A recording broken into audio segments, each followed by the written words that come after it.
മൂന്നാർ വ്യാജ പട്ടയ കേസുകൾ ഹൈക്കോടതി ഇന്ന് വീണ്ടും പരിഗണിക്കും. മൂന്നാറിൽ CBI വേണ്ടെന്ന് സർക്കാർ ഈ നിലപാട് ഇന്ന് ഹൈക്കോടതി അറിയിക്കും. അഡ്വക്കേറ്റ് ജനറൽ നേരിട്ട് ഹാജരായി വിശദീകരണം നൽകും. വ്യാജ പട്ടയ കേസിൽ സ്പെഷ്യൽ ടീമിനെ ഉടൻ നിയമിക്കും. വിവരങ്ങളുമായി ഷബ്ന സിയാദുണ്ട്. ഷബ്ന, ഈ മൂന്നാർ വ്യാജ പട്ടയ കേസിൽ CBI അന്വേഷണത്തിന് ഉത്തരവിടേണ്ടി വരുമെന്ന് ഹൈക്കോടതി തന്നെ അറിയിച്ചതാണ്. മാത്രമല്ല 19 റവന്യൂ ഉദ്യോഗസ്ഥർക്കെതിരെ അന്വേഷണം നടത്തേണ്ടി വരുമെന്നും ഹൈക്കോടതി പറഞ്ഞിരുന്നു. ഇപ്പോൾ സർക്കാർ നീക്കം എങ്ങനെയൊക്കെയാണ്, എന്താണ് ഹൈക്കോടതിയെ ധരിപ്പിക്കാൻ ഒരുങ്ങുന്നത്? സേതുലക്ഷ്മി, ഇന്ന് ഉച്ചയ്ക്ക് ശേഷമായിരിക്കും ഡിവിഷൻ ബെഞ്ച് മൂന്നാറിലെ വ്യാജപട്ടയവുമായി ബന്ധപ്പെട്ട കേസുകൾ പരിഗണിക്കുക. ഇന്ന് അഡ്വക്കേറ്റ് ജനറൽ നേരിട്ട് ഹാജരായി ഈ കേസുമായി ബന്ധപ്പെട്ട് CBI അന്വേഷിക്കേണ്ടതില്ല എന്ന് അറിയിക്കും എന്നാണ് നമുക്ക് ലഭിക്കുന്ന വിവരം. മൂന്നാറിലടക്കം വ്യാജപട്ടയങ്ങൾ അനുവദിച്ചതുമായി ബന്ധപ്പെട്ട് 19 ഉദ്യോഗസ്ഥർക്കെതിരെ CBI അന്വേഷണത്തിന് ഉത്തരവിടേണ്ടി വരുമെന്ന് ഹൈക്കോടതി നേരത്തെ മുന്നറിയിപ്പ് നൽകിയിരുന്നു.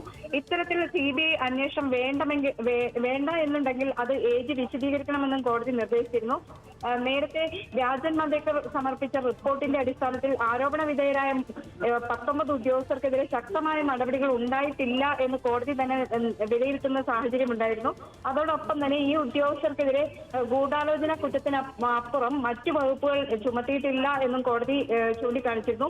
ഇതിന്റെ അടിസ്ഥാനത്തിൽ ഈ കേസുമായി ബന്ധപ്പെട്ട് സർക്കാർ അന്വേഷണം ശരിയായ രീതിയിലല്ല എന്ന നിലപാടായിരുന്നു ഹൈക്കോടതിക്ക് ഉണ്ടായിരുന്നത്.